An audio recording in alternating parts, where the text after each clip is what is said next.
EAGLES, Eagles.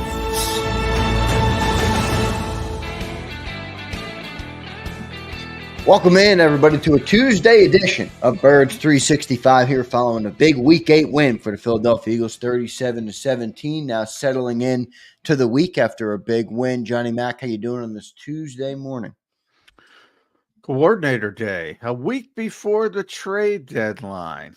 Ooh, I like something that. else, a week before something else that we will not discuss, but a week before the NFL trade deadline, which is the most important thing on, what is that, November 5th? Yeah, November 5th. A big day for football fans everywhere, the trade deadline. I love it. I want to welcome everybody in. Today, I'm your host, Zander Krause. That's John McMullen, #1 Eagles beat reporter in town. Great to be here with you for the next 2 hours. Big thanks to BetUS for sponsoring the show today. John, plenty to talk about. We got a good show planned. We'll have Chris Franklin in hour number 2, who is in Cincinnati. So we will talk to him about the win. I want to start, John, on – well, first, let me get your takeaways just in terms of, we're another day removed. How are you looking back in hindsight now at that game? I thought that was a big positive win for the Eagles. Before I get into a specific topic here on the defense, just another day removed. Where's John McMullen's mind on the 37-17 win? Yeah, not much to complain about in that game. As I said, I thought, by far the Eagles' best performance of the season. Offense was there, defense was there. Even the slow starts, they still haven't scored, but that's not their fault because they were moving the football on their first, by far their best first drive of the season.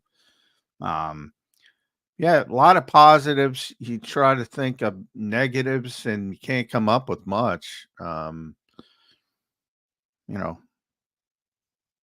Yeah, I mean, there's nothing to pick apart in that game other than, don't go overboard. Even keel. Like, it's never as good as you think it is. It's never as bad as you think it is. And that's the case. And now you got a chance to really start piling up some things with Jacksonville coming in without all their receivers, it seems. Yeah. Sometimes it's better to be lucky than good. You get a break, take advantage of it. And they should be able to dispose of our buddy Doug Peterson's team pretty easily. And all of a sudden you're 6-2 and you can start talking about really, gearing up for Washington and the NFC East and all that. But this looks like a playoff team, as we all thought they were going to be. Now it's about getting to that next level and being a real threat in the NFC. Yeah, no doubt about it. Injuries, man, piling up around the league right now. And John mentioned the team that we play this week, the Jacksonville Jaguars, are as banged up as any of them. They're going to have, I don't know what they got at receiver coming into this game, but I know their top 2 guys. Parker Washington and Tim Jones. There you go. How about that? There you go. Unless you want to go down to Joshua Cephas, maybe Elijah Cooks, if that floats your boat. How about Austin Trammell? I think he was a good baseball player back in the day.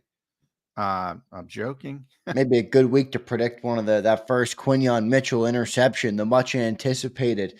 We'll see if that comes. He'll be in position. I'll probably drop it. There's a negative. Yeah. No, I'm joking. He's been great. Yeah, he's been really good. Big shout out to our viewer, Kenny P., who is in Cincinnati. He is back home safe. Kenny, thanks for being here, brother. Appreciate you. Hope you had a great time. By the way, guess who was the second-ranked cornerback in the NFL, according to Pro Football you mean just Focus? yesterday or overall? Overall, according to Pro Football Focus. Is it Darius Slay?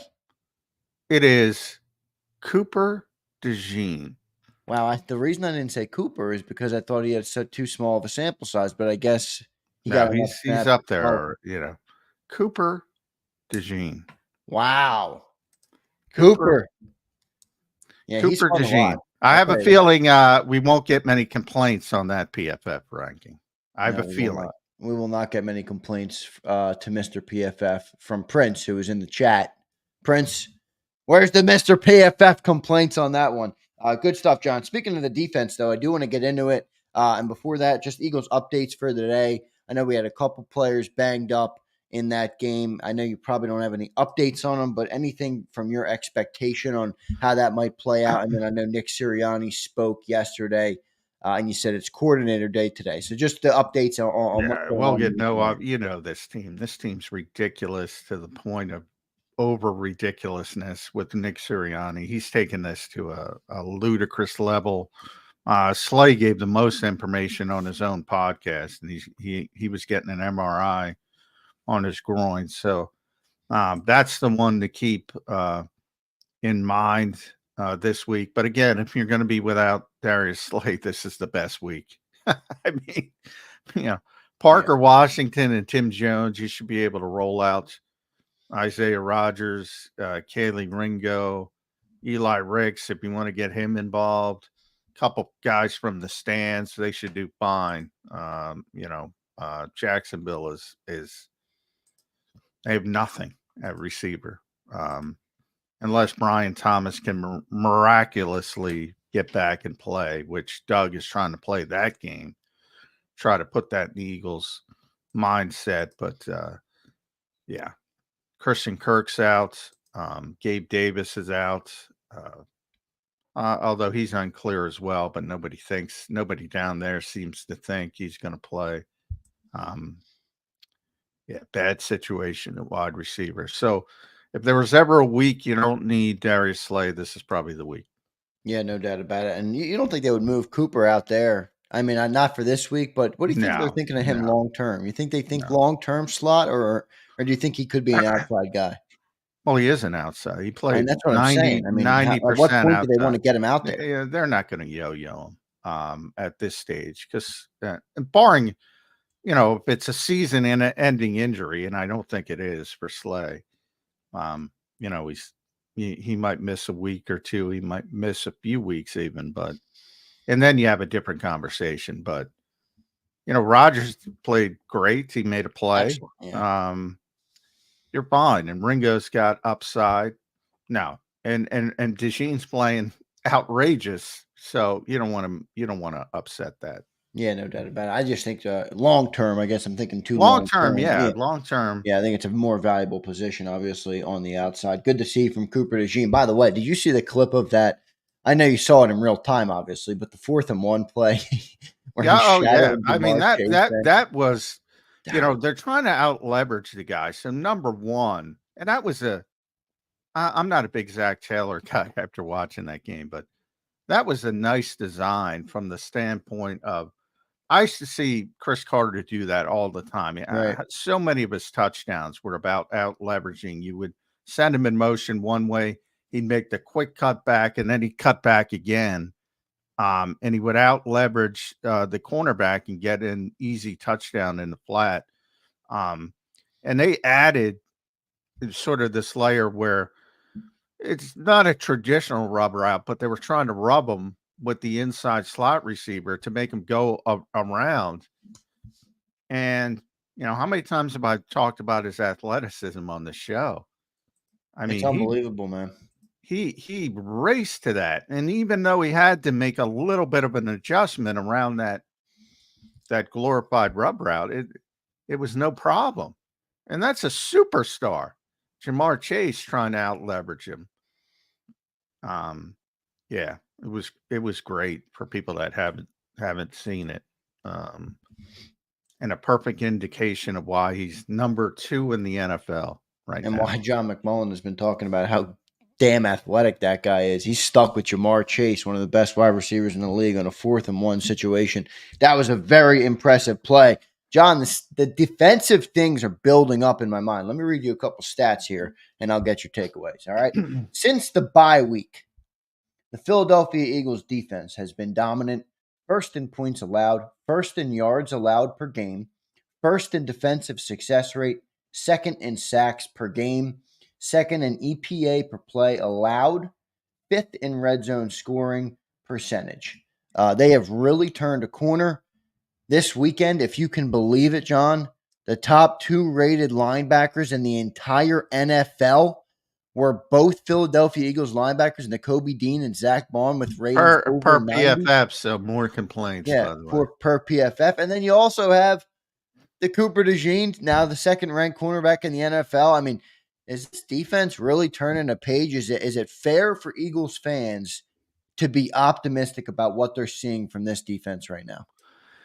Yeah, it's very fair to be optimistic. I mean, they're playing very well. Now, I'm not a big fan of those picking out small sample size. Like they're playing well since the bye. So Right. we're talking about 3 weeks and two bad opponents, one pretty good opponent offensively. So, take that part of it what it's worth. But overall, they're growing. Um, they're playing very well. If you look at the vast majority of their players, they're playing at an acceptable level, a winning level of football, um, with the exception of maybe, through the entire season, Bryce Huff, N'Kobe Dean, and CJ. Those are the three guys. But N'Kobe and CJ have been playing great over that 3-game span. So they're getting better. They're getting better. And that's what you want to see. And when those three, or at least those two, play at the level they did against Cincinnati, yeah, this defense is pretty good. And Bick's a part of it as well because he's putting N'Kobe. All of a sudden, he's learning about N'Kobe Dean. He's putting him in situations where he can succeed, and that's part of it as well. But yeah, I mean, it's been a good defense, and I didn't think any of us would think it would be there this quickly. And it's been a well above average defense. My whole goal for the season for this defense was to be middle of the road. Yeah. It's well above average. I mean, to me, they look like they could be a top 10 defense consistently. Now, it doesn't mean they're going to do it, but when you watch them play and the combination of what they've done in the last couple of weeks and the certain guys who are starting to turn a corner, Nolan Smith, the linebackers stepping up, Cooper DeJean, obviously Quinyon Mitchell. I'll give you his stats in a second. Is it plausible to think this team could be a top 10, maybe even top 5? Well, let's see where they are right now from I mean, they got to be pretty high up there. I mean, I guess the beginning of the season might drag them down a little bit. Number 4 in the entire NFL per the film grades. So Detroit number 1, Pittsburgh number 2, Denver number 3, Philadelphia number 4. Yeah, I didn't see that coming. Now, I don't think they're going to end up number 4. I do think there's still some growing. I do think teams will adjust. But I get, like this week, I can't even imagine Jacksonville doing anything against this defense. Can't imagine it. I can't either.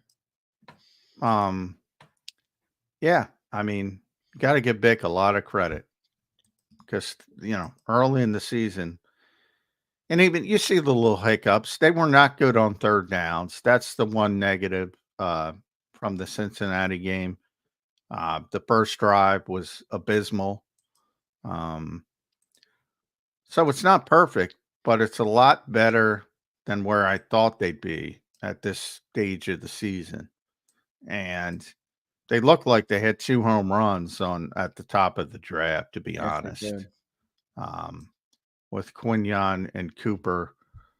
And that doesn't mean they're going to play at this level for the entire. They're going to have issues. They're going to have hiccups. I guarantee it. So don't get too hyped, but they're going to be good players as well. So don't get too down when they do give up plays occasionally. But it's all positive. I mean, Zach Bond too. He might be the biggest surprise to me personally. Yeah. You need a little bit more consistency from him from week to week, but you see the ceiling when he plays well. I didn't see that coming. I don't think the Eagles saw it coming, to be honest, but sometimes it's better to be lucky than good. And that's the case because they signed a guy to be an edge rusher, and all of a sudden he's playing off-ball linebacker, and he's playing great. Yeah. So, that's a positive. The defensive front, even though, I think people want splash numbers, and with Jalen Carter, he's playing very effectively. No, he's not Aaron Donald, but nobody is except Aaron Donald. He's been really good. Brandon, Brandon Graham is just an amazing player. But you can see they're trying to slow it down a little bit. Yeah. Trying to ramp. Well, it helps when Nolan Smith. I mean, I really think Nolan Smith is starting to show some things. Yeah, Man. Nolan I was Smith. really hard on him early in the year. I think he's really starting to look the part and doing a really good job. So if he continues that up, that's going to be big for the defense. Yeah, Milton Williams just having a nice solid year. Josh Sweat having a nice solid year. Not spectacular, just good football. And Jordan Davis in his role. Now the role's a disappointment, I get, for a number of people. But he's fine in his role. So just a nice complementary defense right now. Yeah, no doubt about it. And we're going to get into Jordan Davis because I know he's been good at his role, but there's definitely bigger questions there when you're talking about a 13th overall pick. And we'll get into that a little bit. John, there is one gripe one of our viewers has today with the defense on Sunday, and they left it in a super chat, and I'm going to get to that right now. Any guesses on what the biggest gripe with the defense would be on Sunday? And I'll tell you, it's more of a specific play. No, it's more of a specific play. Third downs. Oh, Nolan Smith on Jamar Chase. There it is. There it is. Angel Martinez checks in. He says, "Hey, J-Mac, ask Vic why the F is Nolan Smith covering Jamar Chase one-on-one in the end zone." He's not covering him one-on-one in the end zone. It's a zone coverage. They blew it. No, the goal is not to put Nolan Smith on Jamar Chase one-on-one. So, when you blow things like that, and I'm not a big fan, we went through this with Hassan Reddick. Nobody dropped Hassan Reddick less in his career than the Eagles in 2022, but people would lose their mind when they did it. It's a curveball. As you see the Yankees strike out for the 15th time on a curveball, sometimes you got to throw a curveball. If you just sit there and throw a fastball all day, people figure it out, and they're going to hit it out of the park. So you compliment it. And occasionally you get caught. They got caught. Yeah. But yeah, as soon as you said that, I'm like, yeah, I mean, people are going to lose their minds. No, the goal is not to have Nolan Smith on Jamar Chase. I mean, come on, guys.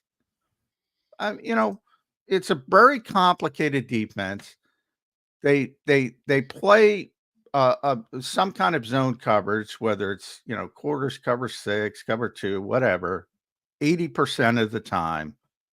Sometimes it's man match coverage, so it looks like man, but it's not really man, because once it gets out of your zone, you're supposed to pass them off. It's very complicated, and you're going to see things at times that don't make sense. But if you see Nolan Smith on Jamar Chase, just understand that it didn't go to plan. He's not trying to, hey, Nolan, go cover Jamar Chase. Yeah. I mean, Akbar, if you're listening, brother, I love you, man. But holy mackerel, I had Akbar on the post game show where I bring some people on, and he started ripping Nolan Smith for that. And I'm like, no. You're not ripping Nolan Smith for getting beat by Jamar Chase in coverage. It was obviously they got out schemed a little bit, or whatever you want to call it there. And that was unfortunate. But I thought Nolan, by the way, had a really nice game. He's getting around the edge. He blamed him for losing Jamar Chase. Yes, it was almost diabolical when I looked at him, because Akbar famously put Jalen Hurts on the bum juice list a couple weeks ago, and he removed Jalen Hurts from the bum juice list this week, and he put on Nolan Smith for that play, and I had to quickly dump out his bum juice, is how I phrased it. I told him I dumped out his bum juice. So, no problems with Nolan Smith. I think he showed a lot as a pass rusher. Never that's a flat defender. The Eagles never use a flat defender in man coverage. Now, you might see an edge rusher in this defense line up in the slot on a receiver or a running back or something. But again, that's an indication it's going to be zone coverage. And sometimes they'll rush off the slot, sometimes they'll drop. But no, the goal is never for a flat defender to be man to man. The goal is to be Andrew Van Ginkel and get a pick six, and because the quarterback doesn't recognize it, and Right. they might think you're rushing, but you're really dropping, and that's you're just trying to confuse the quarterback and fool the quarterback. And sometimes I'm with you. Sometimes I can't stand it, and it looks terrible, and you're really putting that guy in a difficult circumstance, the edge rusher. But when it works, it's beautiful. Yeah, no doubt about it. John, let's talk about those linebackers real quick. I mentioned them at the top, but Zach Bond, 91.3 grade in week 8.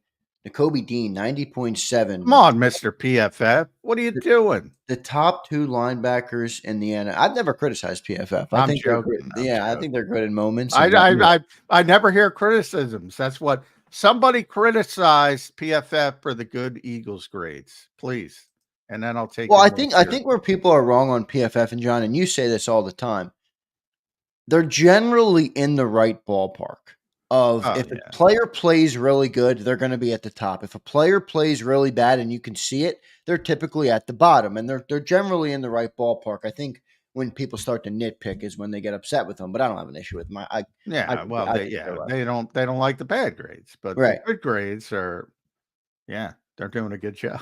Yeah. Well, the 2 highest graded linebackers, those are grades that Eagles fans will like, John. I mean, well, how much does this mean, John? We talked all offseason that the weakest part of this team was the linebacking core. Now you're grading out highest in the NFL with both of them.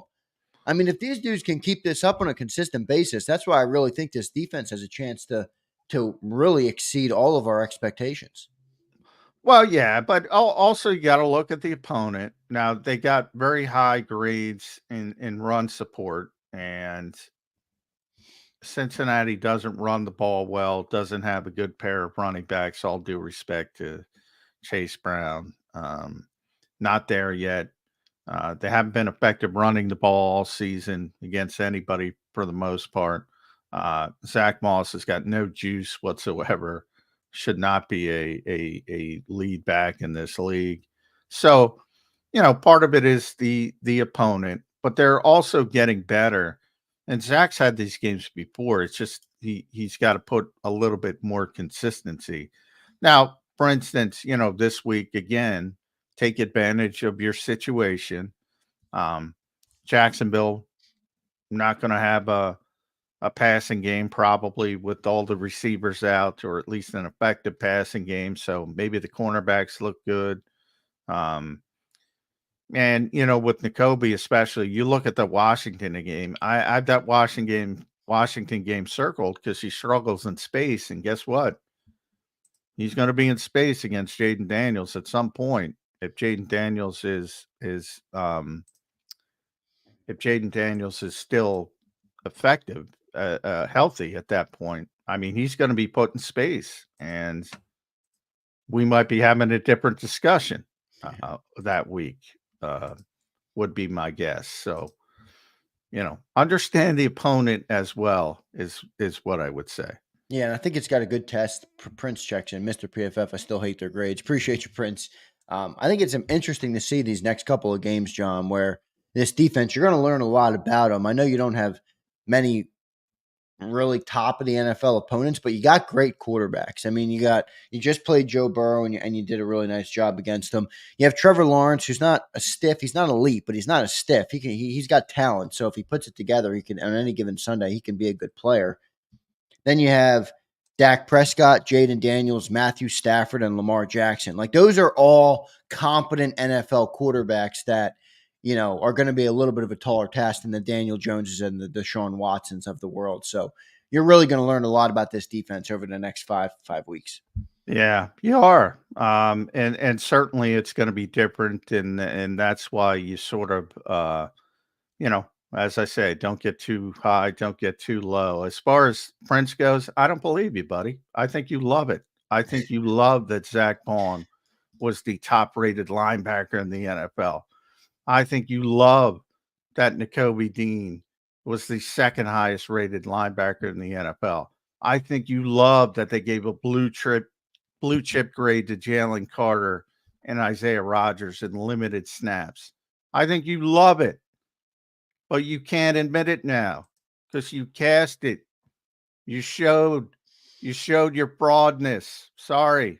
You don't like the Prince, bad grades. You love the good grades. You love the good grades for your team. If you Prince, say you it just got ripped. beforehand, maybe I'll believe you. Maybe I'll give you some credibility. That's not what's going on here. You love those grades, Prince. Be honest with yourself. Prince just gets absolutely shredded by J-Mac on this morning. Angel Martinez checks in Fraud. with That another is a fraud right there. That is a Prince. fraud Prince is statement. called out as a fraud. What will he respond? Angel Martinez checks in. I know Vic said he's improving from him, or he's seeing improvement from him. Didn't know covering the best receiver in the game was it. LOL. Yeah, good point, Angel. I don't think that's what Vic meant when he said that. John, your response to Angel? Who are we talking about, Isaiah No, he was or he was following up on his Nolan Smith comment. Oh, yeah. No, well, again, that's zone coverage. He's not covering the best receiver in football. I mean, it's funny. Cooper DeJean got him on the fourth down, and Isaiah got him on the interception. So the Eagles did a really nice job overall against Jamar Chase, one of the best receivers in football. But man, people still complain about one play. I mean, you should be thrilled they didn't give up 9 for 150 against Jamar Chase. That was the concern. Yeah. They did a hell of a job dealing with Jamar Chase. No doubt about it. Great stuff there, Johnny Mac. John, I got a question on the offensive side of the ball. Good breakdown there on the defense. I think they're showing a lot of positive signs, and I'm sure we'll talk about them again later in the show. Tyler Steen on the offensive line, John, has done a really, really good job in replace of Mekhi Becton, who Yeah, I has think been he out. got jobbed a little bit for those 2 penalties, by the way. I Tyler know Steen. you. I agree with that. Yeah, I mean, especially the one where he hit him in the back. I thought that was really spotty, but Well, that's the official's fault for not they never blow the play dead anymore. For those who don't know, for the younger, it used to be common. It used to be when your forward momentum was stopped, they blow the whistle, the play would be over. And then it got to the point where they started replay. They started letting plays go further, and they say, we'll clean it up with replay. And now you have all these instances where they don't blow the whistle. And if you don't blow the whistle, you're taught, and Nick Sirianni explained this yesterday, you're taught to play to the whistle. right. And the Eagles offensive linemen specifically are taught to push because that's another rule that should be outlawed, but it's not. So they're taught to push and get as much yardage. Now, where Tyler made a bit of a mistake is he had a running start, so he should know a little bit. You can't peel out at top speed, even for an offensive lineman. So a little bit of non-savviness there. Then he got called for holding, which was really ticky-tack, really ticky-tack. So I thought, anytime you get 2 big penalties like that, people bring it up and concern. But I thought, too, both were borderline. And I thought overall, I'm with you. I thought he played well. Not as well as Fred Johnson. Fred was great. But, you talk about I on paper, I'm like, all right, that's the matchup. That's the matchup that is not going to go the Eagles' way. Trey Hendrickson against Fred Johnson. He completely shut him down. Completely. I mean, yeah. Wow. I would have bet against that 100 out of 100 times. Yeah, This is a and crazy pretty league. impressive from Stoutland University, John. Well, the reason I brought up Tyler Steen first, because you're right, Fred Johnson deserves a lot of credit. He did really good. Do you think Tyler Steen is an option for this team to keep him in there instead of Mekhi Becton, Wally pipping Mekhi in a way? No, the Eagles are thrilled with Mekhi Becton. Okay. I Now, just didn't know there's if a you thought lot. maybe he There's fit their scheme better or better in run protect or pass protection or any of those things. there's a lot of injury concerns with Mekhi, both from his history, with the Jets, and he's got a problematic knee. Now he's down with a concussion. That now, he's fine. He'll be back this week. Um, Tore a ligament in his finger, but he played through that. So, I think they're very happy to have Tyler Steen, and they're very comfortable going to him. But no, they're not gonna. They're very happy with Mekhi Becton. Very happy. You know what I think it does change. I mean, earlier in the year we talked about if Mekhi can be a great player, they probably try and lock him down. I think they've now he's given the Eagles leverage where Steen looks the part that he was drafted to be. They could probably, if somebody's going to give Mekhi Becton a big bag of money, I think they're going to let him walk and just go with Steen at that point. Yeah, probably. And he still is a tackle. He probably wants to play tackle. He's not going to play tackle here. So it could be just a year waiting on Tyler Steen, but they're not gonna bench Mekhi Becton this year. But yeah, you're right, because he might get paid a lot of money to go be a tackle. And in that instance, the Eagles will probably let him walk. And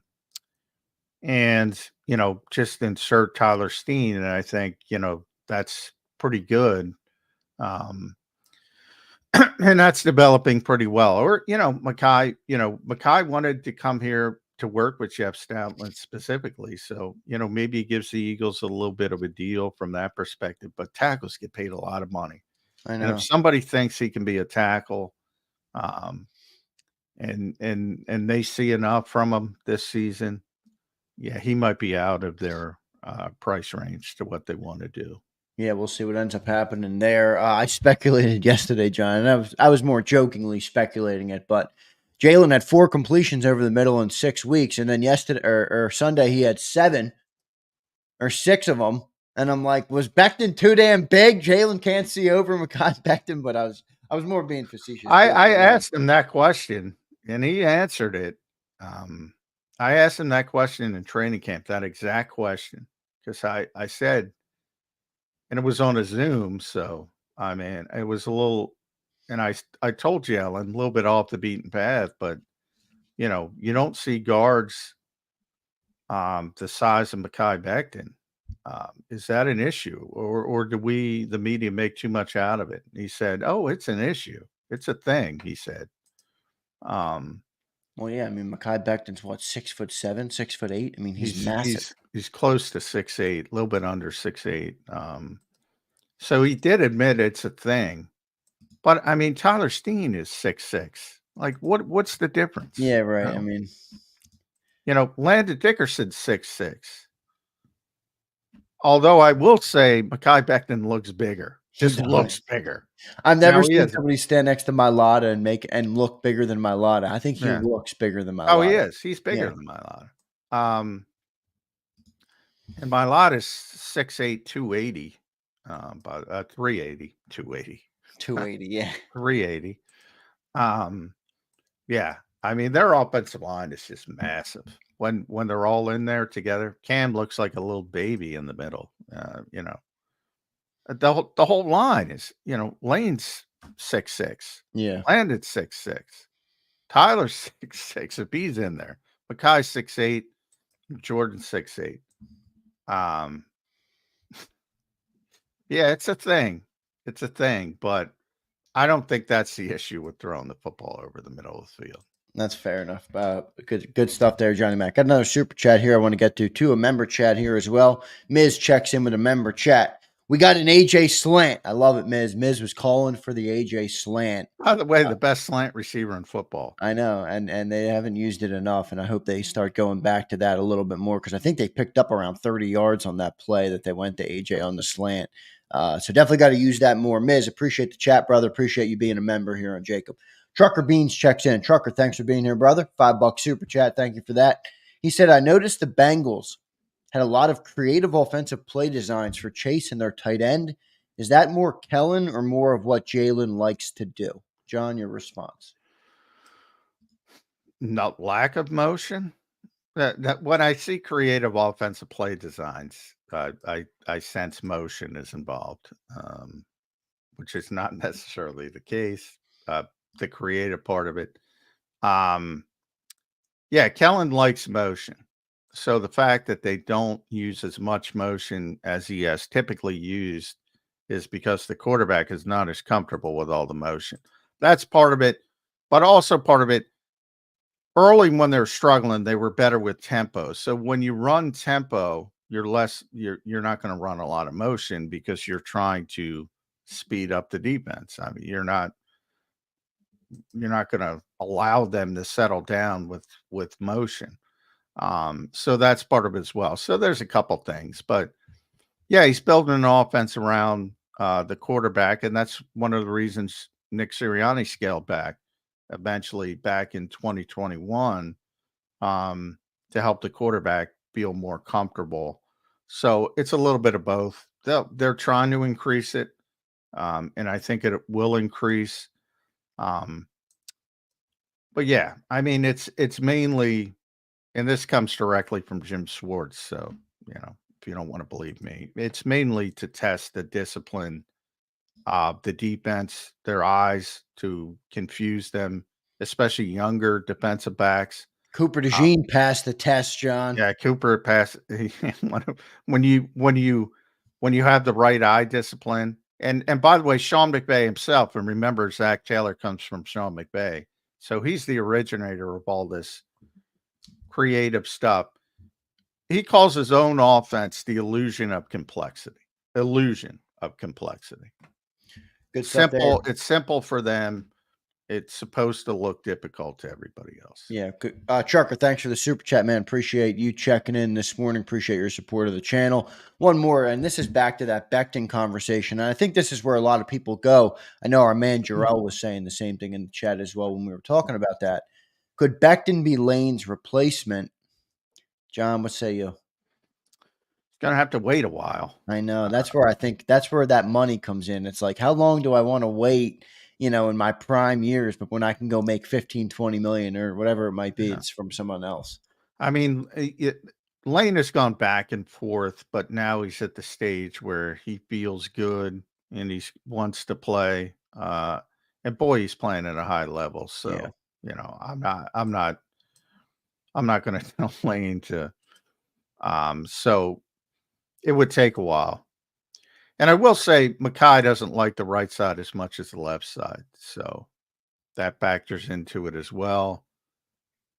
But man, yeah, I would not want to push Lane out the door. I would say that. No, they're not pushing Lane out the door. He's the best right. He might be one of the best tackles he's a Hall of Fame level tackle. He's still playing like it too.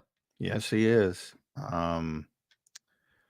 Yeah, he's one of the greatest Eagles of all time. I'm at that level with Lane Johnson. Pretty impressive stuff from Lane Johnson, who continues to dominate at 34 years old. Hopefully he stays healthy, man, because I love watching him play. He's a tremendous player, and I'm sure Jalen Hurts loves having Lane Johnson, as he should, out there. You think they would go in the draft, John, to replace Lane in the future? Yeah, probably. I mean, I wonder when that point will be, right? I mean, Tyler Steen was here to, take over right guard, but there was also thought, he's a natural tackle. He could be involved. But I would think, this year there was a lot of talk and substantive talk that the Eagles were going to draft the offensive lineman in the first round, one who could start out at right guard and then kick out to right tackle to replace Lane Johnson. Couple reasons. One, because of the age and everybody looking, well, at some point Lane's got to slow down. And there were so many good right tackles, and many of them projected inside. And yeah, the Eagles were definitely considering that. And they will consider it in the future. I mean, the strength of this team is their offensive line. And, I think it was a theme in the draft. If you go back to the draft, Troy Boltano went 20th to Pittsburgh. Andy Waddle kept usurping the Eagles. I believe if he was there at 22, the Eagles would have picked him. And that would have been the start at right guard and eventually move out to right tackle. Once they weren't able to get that type of player, right after the draft, they signed Mekhi Becton. So that was contingency plan and a very good one. Good stuff there, Johnny Mac. Appreciate everybody in the chat this morning. Hit that like button, everybody. Birds365 had a big day of likes yesterday, so we appreciate everybody checking in. Bird Gang checks in with us $2 super chat. Look at that, Johnny Mac. Just want to show Johnny Mac some love from Bird Gang for $2. Bird Gang, appreciate it, man. Johnny Mac, I'm sure he appreciates it too if he looks at you and gives you the love. I'm texting, sorry. But thank you. Yes, thank you very much. Bird Gang, you the man. Always working. Appreciate it. Appreciate John and appreciate you, Bird Gang, for doing it. Hit that like button for Johnny Mac. We're going to take our first commercial break, and we'll come back. I got a couple more topics to kick around with John, and then we'll have Chris Franklin coming up in hour number 2. He was in Cincinnati, so we will get his takeaway on the sights and sounds of the game and what he saw in the 37-17 spanking that the Philadelphia Eagles put on the Cincinnati Bengals. Thanks, everybody, for being here. Hit that like button. Before I get to our commercial break, let me tell you about the great people at BetUS. You see, I put the promo code on the screen. You can see it right now by looking at your screen. It's YouTube 150, and that gives you a 150% sign-up bonus on your very first deposit, and you get 125% on your second and third deposits at BetUS. So go to betus.com.pa. That's betus.com.pa. They had the fastest payouts in the industry, 24/7 customer support, and they'll even give you your own custom account manager to help you place your bets. So go check out BetUS, and a big thanks to them for sponsoring Birds 365 today. We'll be back in 3 minutes on the other side. If you missed any of today's show on the JAKIB Media channel, listen to the podcast on your way home. Available on YouTube, Apple, and Spotify. Your gut says Miami is going to win, and you should take the over. Your gut also said your NFT selfies would only go up in value. They didn't. But your head is on Sports Grid and knows the QB is in concussion protocol. The backup has a 45 QBR against the zone coverage.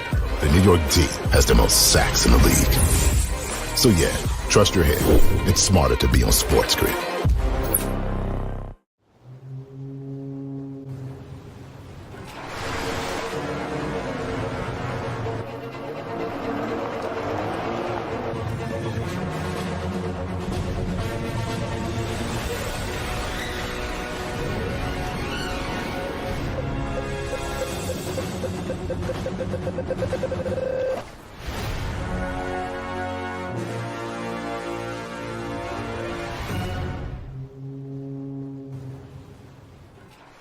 Score and save at Southeastern PA and Delaware with Colony Pools this football season, and let the experts close your pool with a custom Merlin safety cover in green for the birds. And if you join our Winter Watch team, we'll give you another 20% off, and Colony Pools will handle it all. Keep your tiles on your pool, not in your pool. Fly with Colony right now, Birds fans. Visit flywithcolony.com. Hi everybody, my name's Jason Lombardi. I'm an inspector at DryTech. At DryTech we offer 3 major services, the first one being basement waterproofing, the second service we offer is foundation and structural repairs, and then the third service that we offer is mold remediation. If you feel you are having a waterproofing issue, give DryTech a call or check us out online.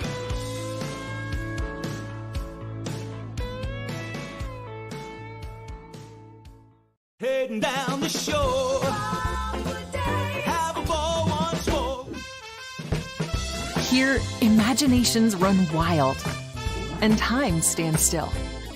Because here, you can find the best of the Jersey Shore, all on one 5-mile island.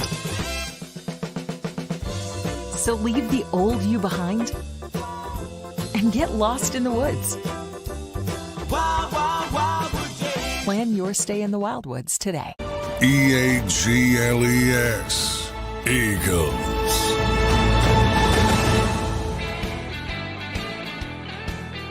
Welcome back in, everybody, to a Tuesday edition of Birds 365 here on JAKIB Sports. I'm Zander, Krause, your host. Give me a follow on X at Real Zander. That's John McMullen, my co-host, the number one Eagles beat reporter in town. Give him a follow on X at JF McMullen. Johnny Mac, it's time to talk offense and the fun stuff. Jalen Hurts, A.J. Brown, Devontae Smith, what people love to talk about in the modern NFL. Have you seen enough from this offense, John, to believe they can keep this up consistently and be a top 5 offense in the NFL, competing with the best of the best in the league, with a high-powered passing game and keeping up with the best? Yeah, I don't see any reason why it shouldn't be top 5 if everybody stays relatively healthy, of course. They were ninth coming into that game, and everybody thought they stunk. So, they're so talented that I think they're going to get to that level. And I haven't checked to see what they are this week, coming out of that game. So they probably went up, but and I said this on Gil's show yesterday because he asked me, can they look can they look like Detroit? And my answer to that was no. I don't think they can, because they don't play that style of offense. And I think that's the style that people want, if that makes sense. And I just think they're unique because of the quarterback, and they do things differently because of the quarterback. And people take that negatively. It's not negative. It's just different. So their top 5 is going to look different than Detroit's top 5. And I think people want, and forget about a current team. I think they want, if you look at, they want high volume passing. They want Kurt Warner. They want greatest show on turf. And I don't think you're ever going to see that, if that makes sense. And I think that's what the Eagles want and everybody craves, but you got to embrace the uniqueness of the player. And I think the Eagles are starting to do that. Again, the NFL sends out these statistics after the early games every week. They call it 7 from Sunday or something like that. So he had 3. He had 4 touchdowns, obviously 3 rushing, 1 passing, 132.5 passer rating. So he had 2 rushing touchdowns and a 119.3 passer rating against the Giants. That's the first player in NFL history with multiple rushing touchdowns and a passer rating of 100 or higher in consecutive games. Never been done before. Yeah. Then he became the second player in NFL history with 3 rushing touchdowns, a touchdown pass, and a passer rating of 130 or higher. Has happened one other time in 1972. Like, he can do things that nobody else can do. And you have to embrace that instead of, I want him to be like this, I want him to be like that. Right. So it's kind of half and half. Are they going to be a top 5 offense? Yes. Is it going to look like people want it to look? Probably not, because it's going to be clunky at times. And then you're going to look up and you go, oh shit, they're better than almost everybody else. To me, it seems like and this is no knock on Jalen. I think it's more of the reality. I mean, and you just, I think, phrased it beautifully with the way he plays the game and the type of playmaker that he is.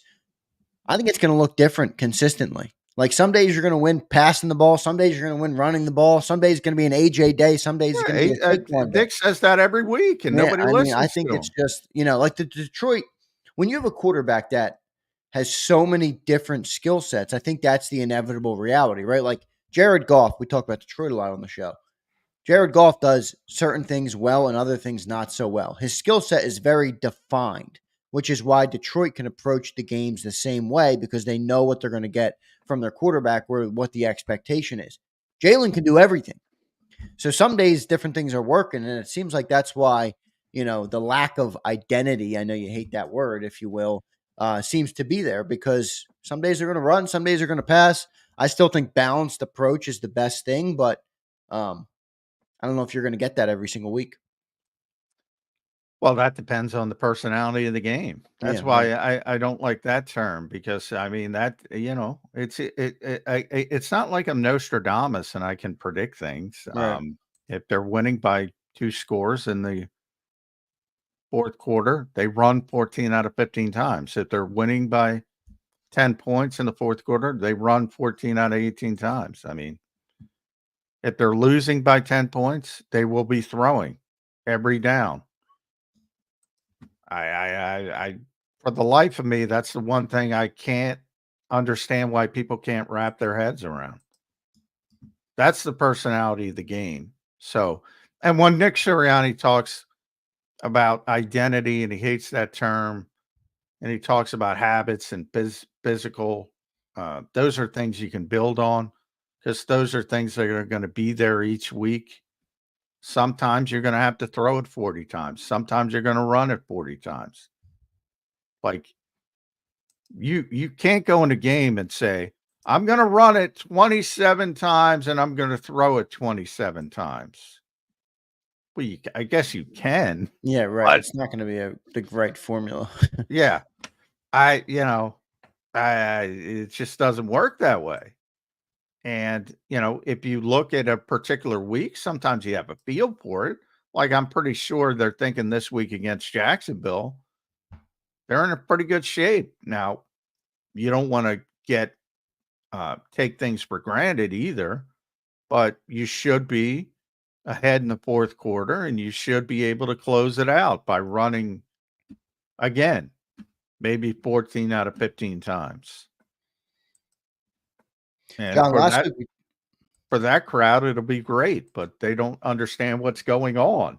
At some point, whether you mention all those quarterbacks, at some point, they're going to need to throw the football to win a game in the fourth quarter.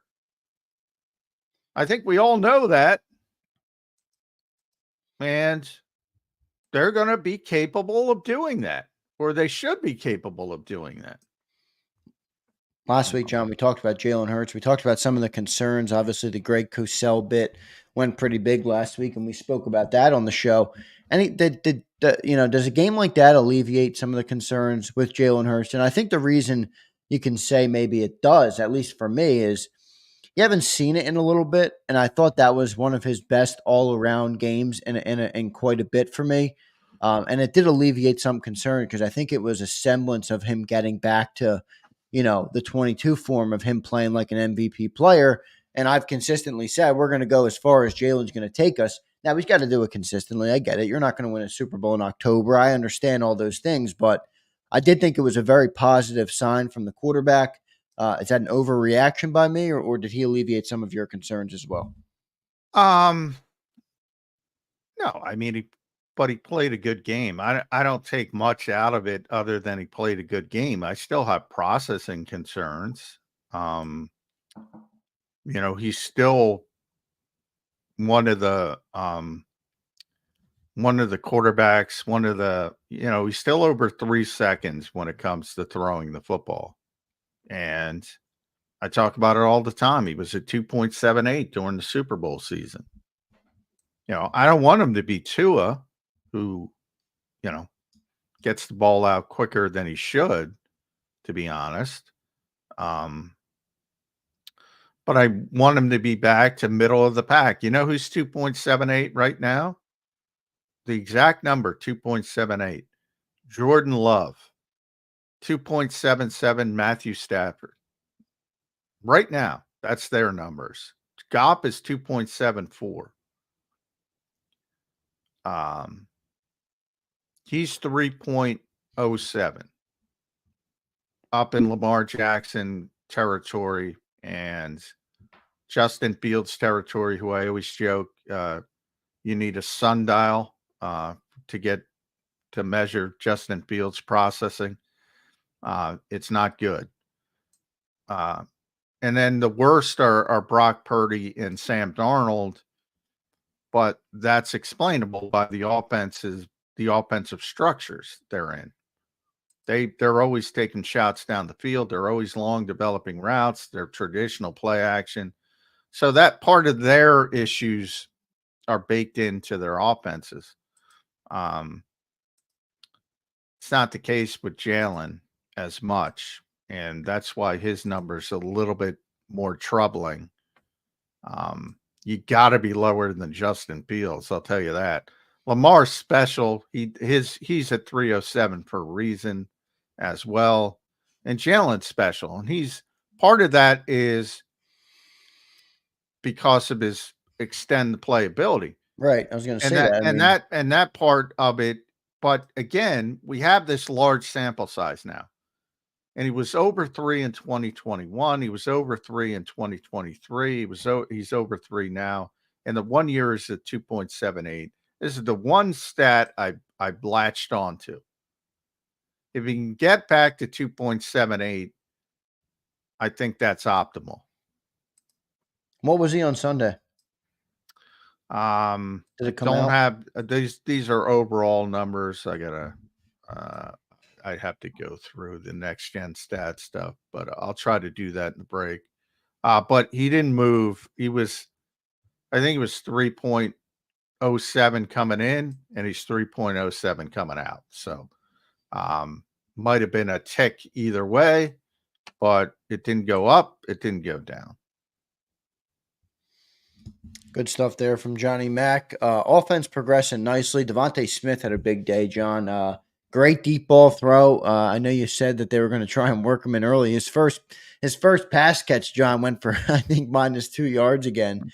And I was like, uh-oh. But he had the big touchdown throw. Bubble screen. Yeah, bubble screen. Yeah, the dumb bubble screens that they still love, but I get it. Well, everybody does. I mean, that's modern football. I mean, yeah. There's not a team in the NFL that doesn't run multiple bubble screens a game. And, the Eagles don't seem to do it well, though. Like the Rams did it well with Cooper Kupp and Puka Nacua back. They did it really well. But maybe it's just, Puka's a really good blocker. I don't know. They just don't do it well. No, they're not very good.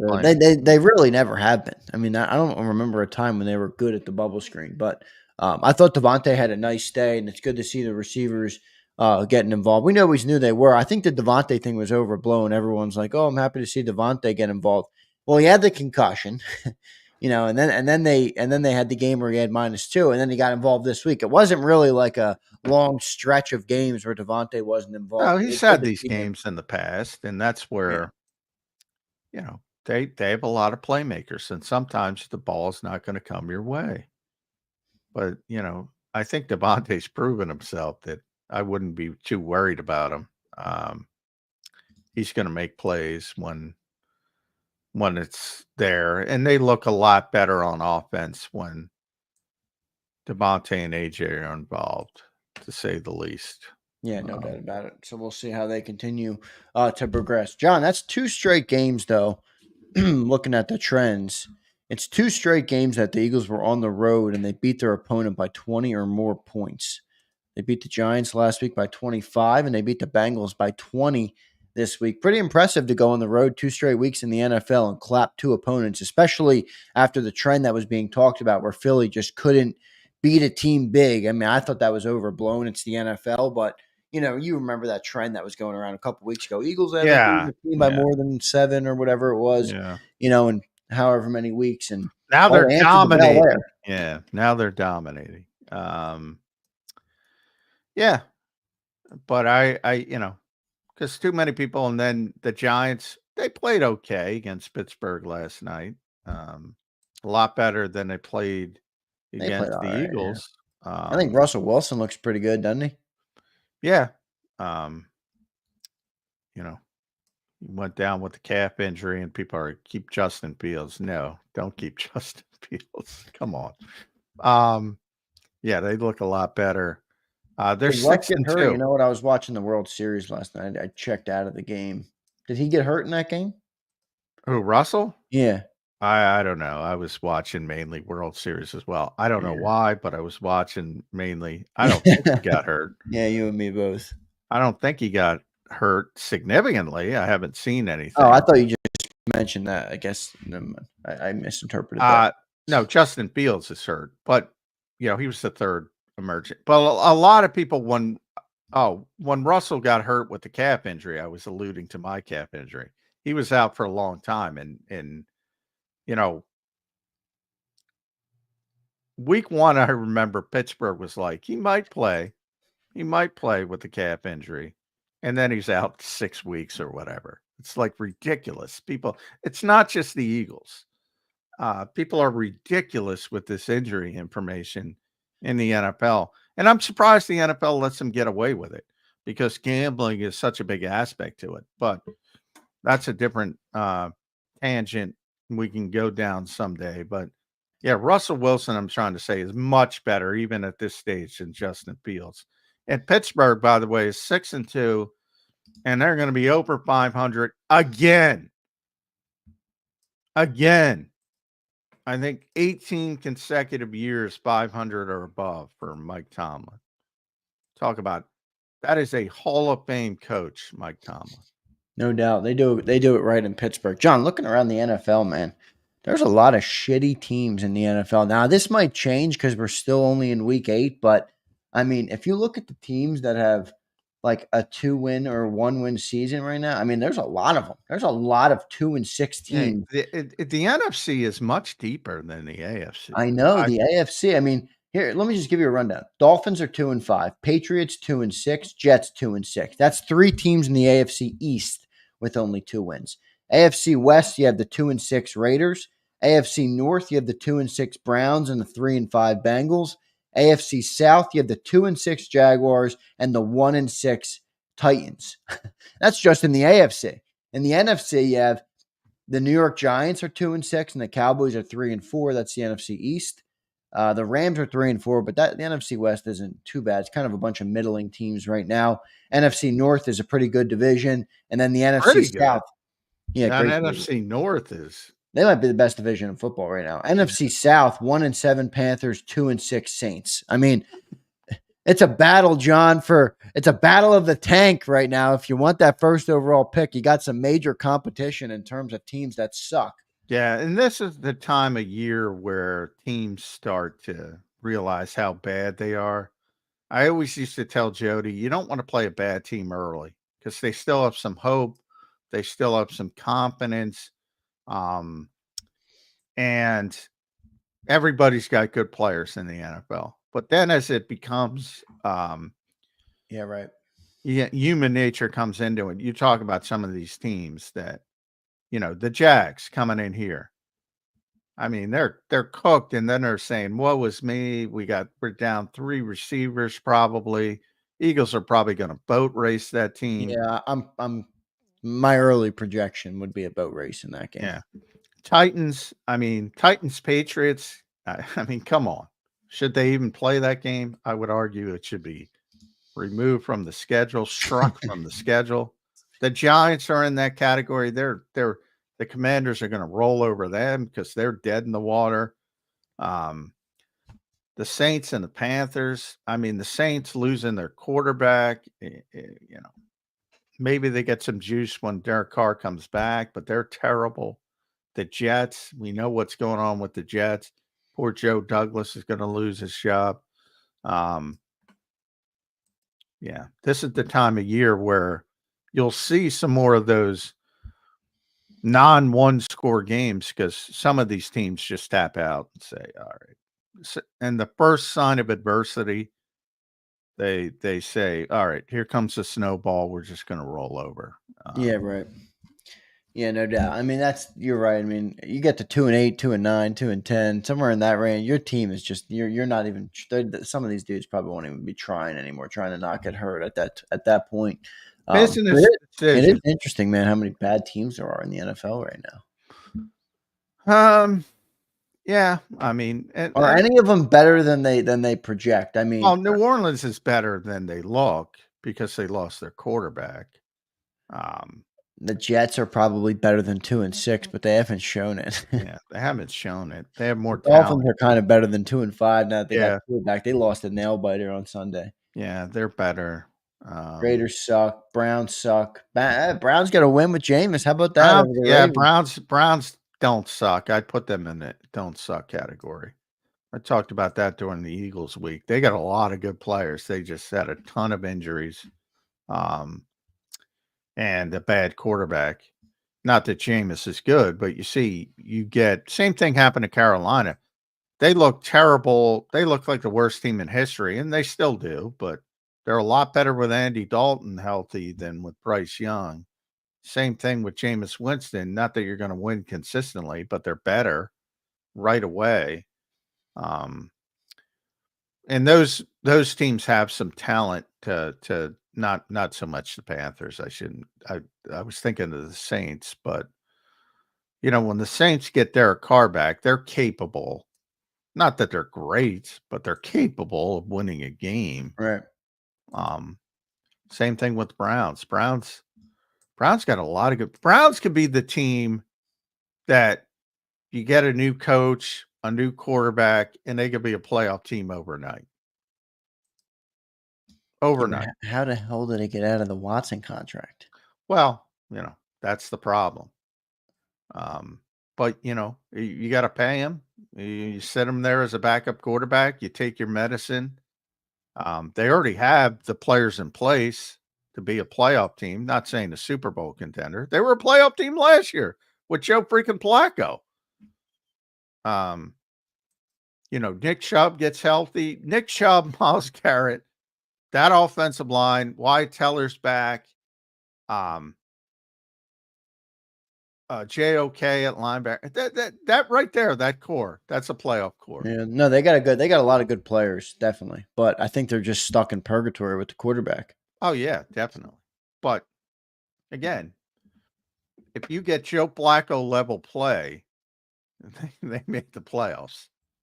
Not saying they're going to be a Super Bowl contender, but just a playoff contender. Yeah, so find a guy that you can keep on the veteran minimum and just sit your $54 million a year quarterback. That might be your best method for winning in Cleveland right now. Sadly, yeah. Yeah. Let's go to General JD. Check some of the super chat. Appreciate everybody on here this morning. Make sure you guys hit that like button. Almost 500 on YouTube. Appreciate everybody for tuning in on Birds 365. We're growing like a weed, and we appreciate all of you guys. If you really love Birds 365, you should share us with a friend, because I think all Eagles fans should be listening to the show, but we appreciate the ones that do. General JD says, J-Mac, could you see Nolan Smith possibly playing off-ball linebacker after seeing Bond having success? Wonder if Nolan could ever thrive or help there. Go Birds. Go Birds, JD. Well, he played a little bit off-ball linebacker last year when they got him on the field late because they needed they had some issues from an injury standpoint. But no, he's an edge rusher. And Zach's playing well. Why would you want to move? He's finally showing something. Why would you want to move Nolan Smith to off-ball linebacker? He finally looks like an edge rusher. Yeah. But he can do it in a pinch. I assume you mean if Zach gets hurt or something of that nature, but then it would be Oren Burks or Jeremiah Trotter Jr.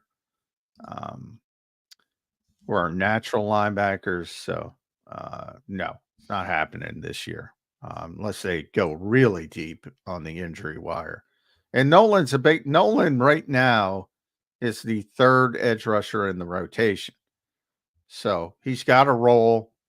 He's finally playing well. He's finally playing better. I'm not going to overstate it. I'm not going to say he's there, but he's. I feel like he's the second in the rotation. Well, not yet, I know, but to me, he looks like it to me. Well, I think they're trying to manage, the pitch count, so to speak, with Brandon a little bit more. But still in the big spot, I think they're going to lean on Brandon. Just at blowout games. Again, I think people look at that's another thing. They look at the snap counts over the past 2 games, not indicative of what it would be in a close game. Changes a little bit. You can give Nolan a little bit more work, give Brandon a little bit less work. Whereas if you're in a tight game, 23-23 in the fourth quarter, you're probably going to up Brandon, probably going to lower Nolan a little bit. Maybe that changes because he is playing better, but I do think people get fooled by you gotta pay attention to all levels of context. That snap numbers are the snap numbers over the past 2 weeks for a reason. And that's not necessarily going to translate. You might see it again this week because I think they're going to boat race Jacksonville again. At some point, it's going to be a close game, and I think things are going to change and get back to where it was before the little run here. Yeah, I mean, he's outsnapped Bryce Huff. I know you just kind of added the context to it, but shit, man, I don't know what's going on. Well, I'm talking about Brandon more than Bryce. Yeah. Yeah. With Bryce, it's like, I don't know. I just don't think Vic likes him. I don't I don't either. I wanted to talk about Jordan Davis too, but I know you add context there, but I do wonder what they're going to end up doing with Jordan Davis. Look at my man Akbar checks in. He's the one who was putting Nolan Smith on the bum juice. Now he's mad at me for campaigning. Akbar, he had 1 sack and 21 starts in the NFL.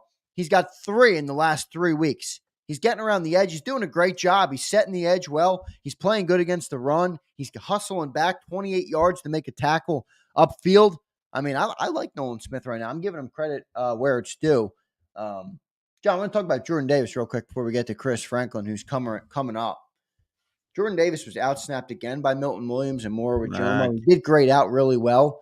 But the interesting part about Jordan Davis is he's kind of in that contract year where Howie doesn't like to pick up the 5th-year option. He was a 13th overall pick. I know he's been good as a nose, kind of, but what are they going to end up doing, you think, with Jordan Davis? Yeah, it's a difficult decision from that standpoint. Yeah, it is. From Vic's standpoint, he doesn't give a shit. Like, he's going to use him in his role, and as long as he's here, I think he's effective in that role. But, yeah, there are 2 different questions here. Do you want to pay for that role at the level of the 13th overall pick? I wouldn't. So to me, they're 2 different conversations. But in the short term, you're fine. In the long term, and Howie said this, he's got to develop into a 3-down player. Yeah. He's not developed into a 3-down player. I mean, if he can't play the 4-man front, I don't think they're even going to pick up the 5th-year option. No, probably not. Or probably wait. And, yeah, I mean, I knew it was going to be an issue on day one. There was a lot of people who projected that he can do different things. I remember talking to Damo all the time about he can be an edge rusher. And I love Damo to death, but I'm like looking at him like, what? Yeah, no. So there were a lot of people because of his size and his athleticism that projected pass rushing success. And I just never saw it. I still haven't seen it.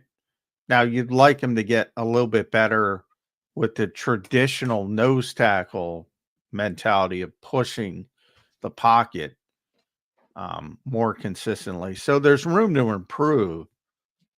But as a 2-down player, I think he's a very good player. But is that worth the 13th pick in the draft?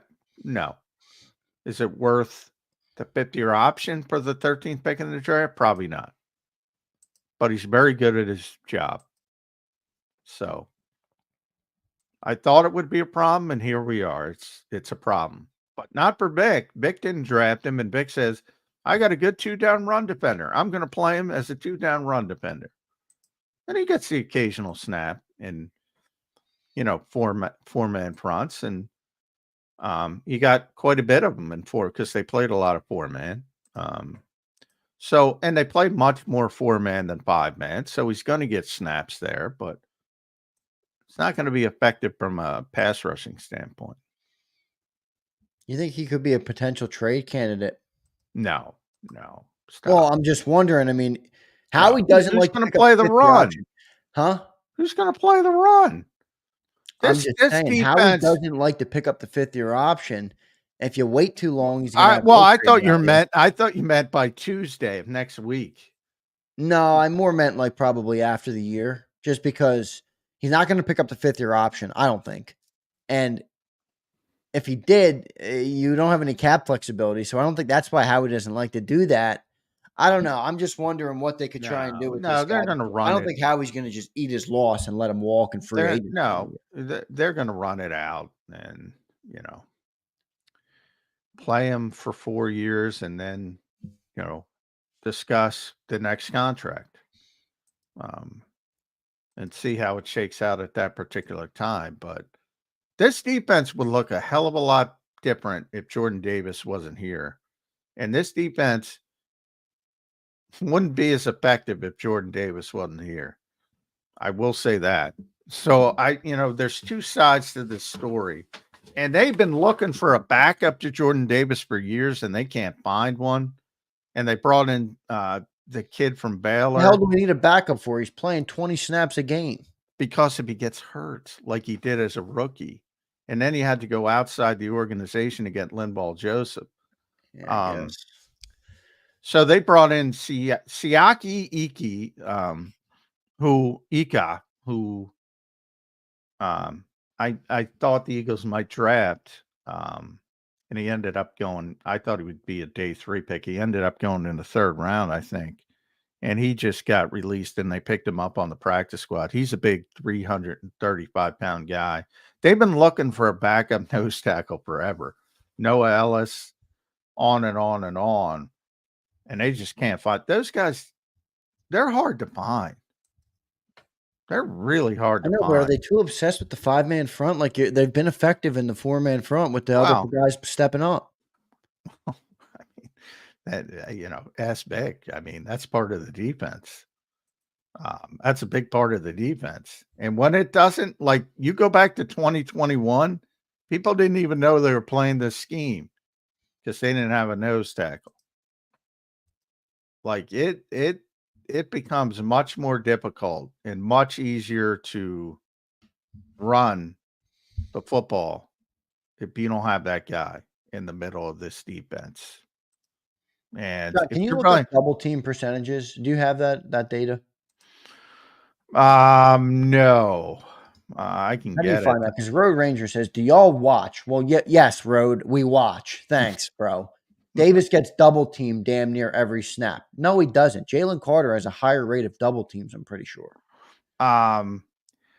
He does get double teamed a lot by design. That's part of the 5-man front issue.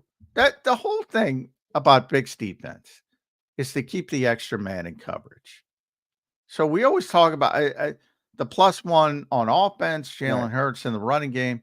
The +1 on defense is the extra man in coverage. He always wants the extra man in coverage.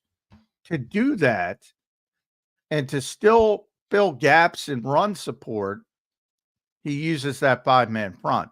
And when they were struggling,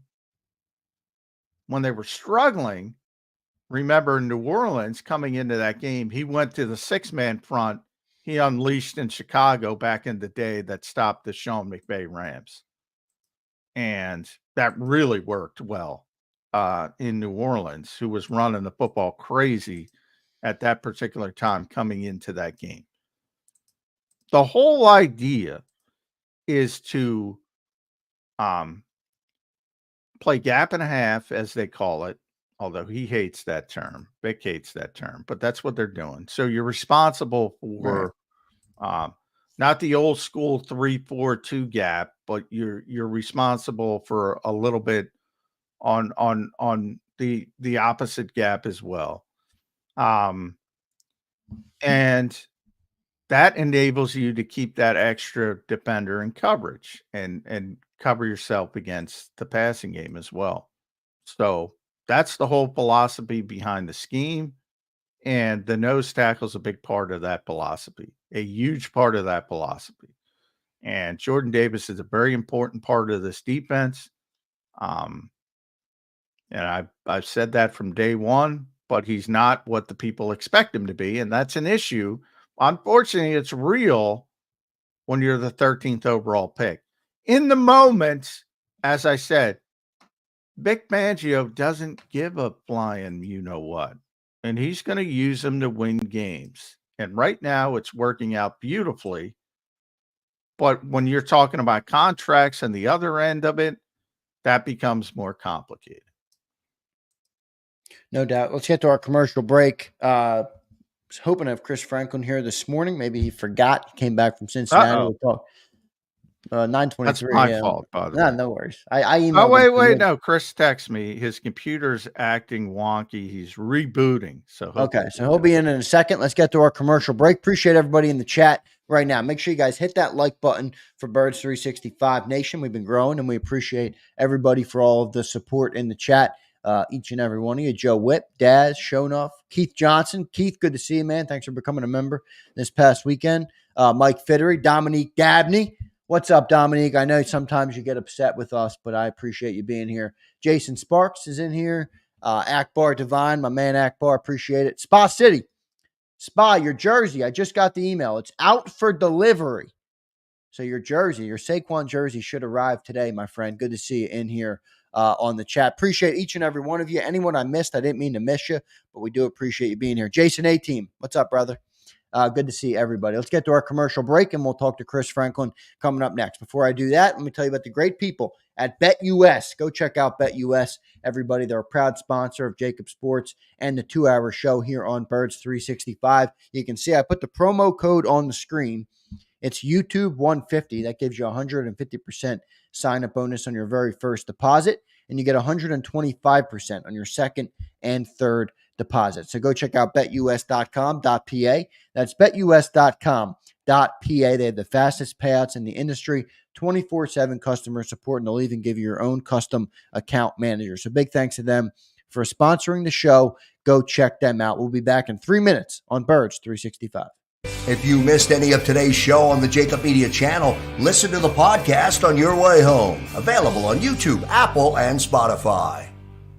He's blocked well and tries to cut through the middle. Oh! Your gut says Miami is going to win, and you should take the over. Your gut also said your NFT selfies would only go up in value. They didn't. But your head is on Sports Grid and knows the QB is in concussion protocol. The backup has a 45 QBR against the zone coverage. The New York D has the most sacks in the league. So yeah, trust your head. It's smarter to be on Sports Grid.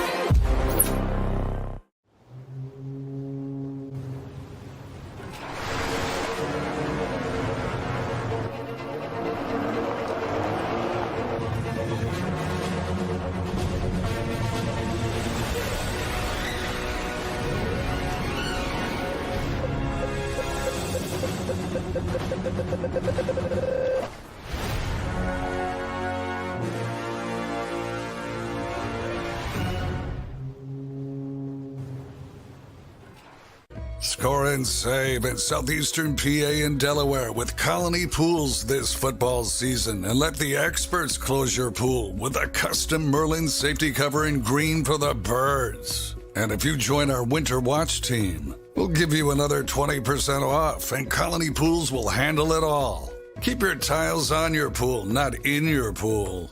Fly with Colony right now, Birds fans. Visit flywithcolony.com. Hi everybody, my name's Jason Lombardi. I'm an inspector at DryTech. At DryTech we offer 3 major services, the first one being basement waterproofing. The second service we offer is foundation and structural repairs. And then the third service that we offer is mold remediation. If you feel you are having a waterproofing issue, give DryTech a call or check us out online.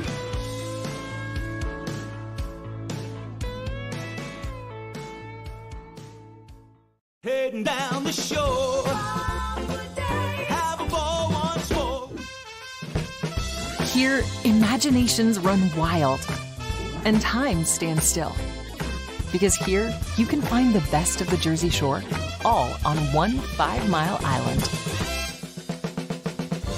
So leave the old you behind and get lost in the woods. Wild, wild, wildwood Plan your stay in the Wildwoods today. EAGLES, Eagles.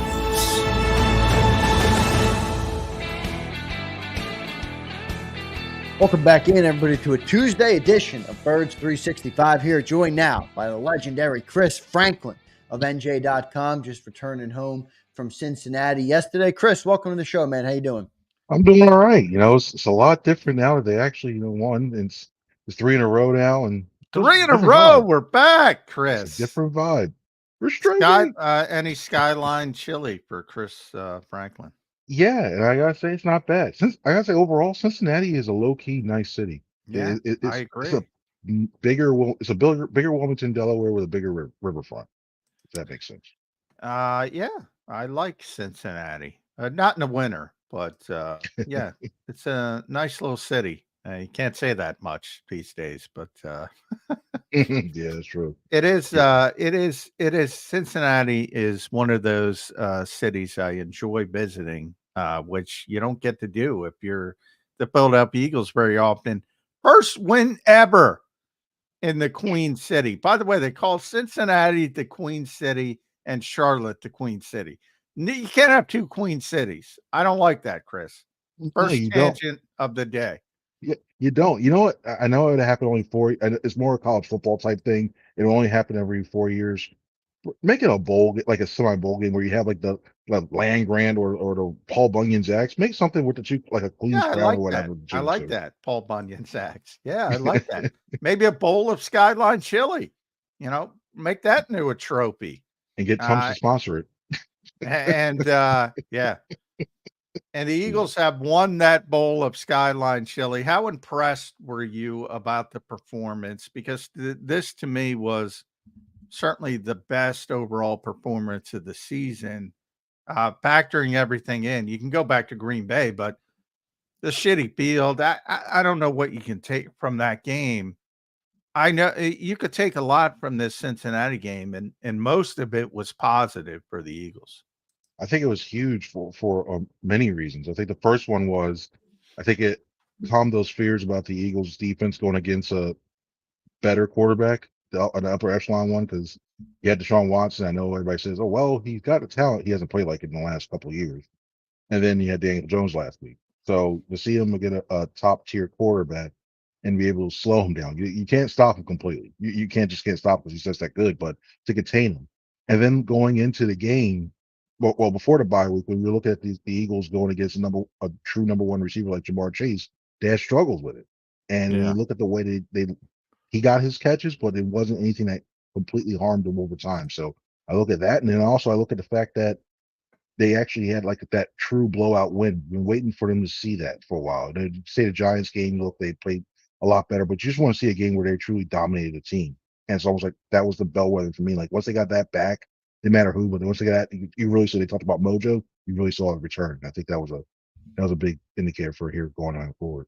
Chris, how encouraged are you by Jalen Hurts' performance? He had a lot of criticism in the last couple of weeks. I think some of it was warranted. Some of it maybe not so much. I thought he had his best game of the year on Sunday in a big way. I thought he really performed really well, did a lot of things right, made the right reads, made good throws, was efficient with the football. No turnovers, obviously, for the third straight week. Your thoughts on Jalen Hurts' performance on Sunday? I thought so. One thing that they kind of looked at me first were like, I looked at not about Jalen Hurts, but the thing going on around him when it kind of that. He's still going to, I think everybody still looks at him like, oh, he's going to be this number one, number two, one of the top 3 quarterbacks in the league. He could be a top 7, 8. He's one of those guys. Everybody thought like, okay, he's going to be Patrick Mahomes. He's going to be this guy. He's not. He can win you games, but they thought he'd have these perfect performances. If you go 90%, oh, look at this play here, you stink, whatever. And I look at the way he plays, and he's playing within the system. And he's doing it effectively, he's moving the ball down the field. Are there things I want to see him do a little bit better? Like when in terms of like decision making, recognizing where the receivers are going to be quickly, yeah, it is. But I still think he's a good quarterback. And I think it was a lot of criticism that came his way that is unwarranted, in my opinion. So I think you look at that. I love the way that he was calm in the pocket. I love the way that the offensive line gave him some good windows too, to dissect that defense that they were running. So overall, he did what he had to do, and he went, and he just keep building upon this. Now that defense, Chris, I mean, whoo, where did this come from? Now they had the first drive. The first drive, I thought we were all thinking, all right, here we go again. Good quarterback, 10-minute drive. I think they had 5 third-down conversions, all the short stuff. Eagles defense couldn't get off the field. And then it was like, all right, we're done. And they give up 10 points the rest of the game. They weren't great on third downs. That was the one issue. But overall, and that fourth down play by Cooper DeJean, wow. Against a superstar, they try to out-leverage him. You got the little rub route. He's so athletic. He gets around it, makes a play. He's playing at a high level.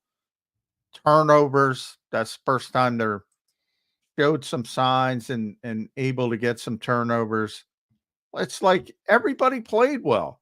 If you go to PFF, you see all greens on defense. Everybody's playing well. Where'd this come from? And I was guilty on this one in terms of defense. It's a new system, and guys have to get comfortable in it. And I expected, like, okay, things are going to immediately click. I was completely wrong about that, because it looks like they all understand what their roles are, and then after that incident, they all like focus in and they honed in on what they had to do, to a point now where you're looking at you're not getting the sack totals, but you're getting the pressure that you wanted to see out this front. And that's really affecting them. Vic's bringing the blitzes when he needs to. I didn't think they were going to blitz Joe Burrow of all people, because you look like, okay, he's going to know where it goes. He's going to hit that where the blitzer came from, and then away it goes. But he did, and it was effective. So, and in that secondary, we were having completely different discussions last year about the secondary. Like, well, the pass rush may be getting there, but the secondary can't hold anybody. The secondary's doing their job. They've done their job for most of the year, in my opinion, except for that Tampa Bay game. So, yeah, this is what happens when you have the coordinator who actually invented the defense and knows where to make some tweaks here and there, and the experience he has, and you're starting to see that on the field with the defense. Chris, maybe I'm just a fan, but it looks like these two picks, top 2 picks of the draft in 24, are home run picks, both Quinyon Mitchell and Cooper DeJean. I'm extremely encouraged by what I've seen from those 2 players. John pointed out to me earlier on the show that Cooper DeJean right now is the 2nd-ranked cornerback in the NFL. Now, I know he has a smaller sample size, but what have you seen from those 2 players? And have they kind of exceeded whatever expectations you had mentally set for them? I think they both have exceeded the expectations. So I thought there was going to be a learning curve in terms of both of them, in terms of adjusting. The way that Mitchell has played on the outside, at first, you knew the teams were going to target him more, because Slay was a veteran, and that has like 33 targets already, which is like second since 2018 behind Vontae Maddox, and he's only played like 7 games. Yeah. So you look at that, like he's held his own. He hasn't given up the big play, and he hasn't given up a touchdown yet. And you see that, like, he's garnering, in my opinion, he should garner some votes for Defensive Rookie of the Year, because he's playing that high of a level, and you can't really pick a side now. So then you think, okay, I want to attack the middle, and you saw. And I thought that was smart by Amarillo Bengals putting Jamar Chase in the slot, because he's thinking, like, can't get to Slay, can't get to Mitchell, try to attack the middle. And then Cooper DeJean pops up, and he plays well in terms of that. And I think the slot, the outside position is really, very hard just because of the talent there. I think the slot is a little bit harder in terms of you have all that space to work in the middle. You got to make work at the linebackers, safeties, the other corners.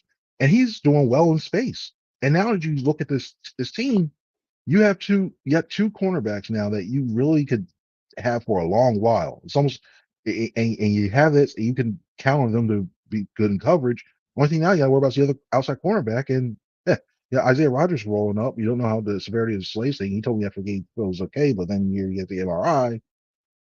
Yeah, the future at least looks very, very bright for his team in terms of those 2 having them on the field. Somebody we were talking about defensively before you came on, I don't know if you heard us. I don't know how quick you were in the green room with Jordan Davis. This is such an interesting player to me, because I think he's very important for this defense, but he's got a very limited role. He hasn't developed to where people want the number 13 overall pick to develop, because he's not a pass rusher. But if they didn't have him, there'd be an issue. Can't play the 5-man fronts. Those who've been around the Eagles for a long time know how it was pre-Jordan Davis when Jonathan Gannon was running this scheme in 2021 and nobody knew it because they didn't have a nose tackle, and they didn't have the overhang player, Hassan Reddick, yet.